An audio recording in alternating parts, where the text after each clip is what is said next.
The possibility that the 2022 presidential elections will not push through surfaced after the daughter of Senator Kiko Pangilinan shared an alleged plan to remove him as chair of the Senate Constitutional Amendments Committee. Frankie Pangilinan revealed it in a series of tweets.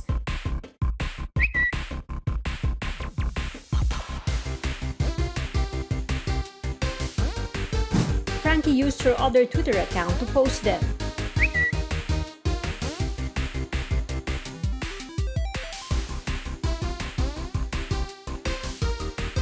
She hinted a plan to remove the term limit of politikos.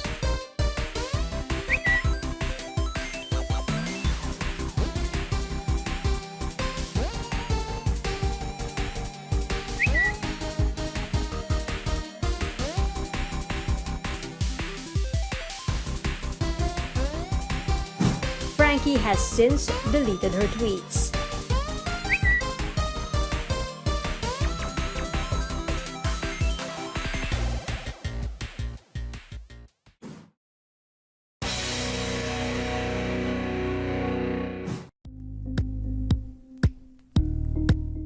Thank you for watching Politiko TV. Please like and subscribe to our channel for more videos.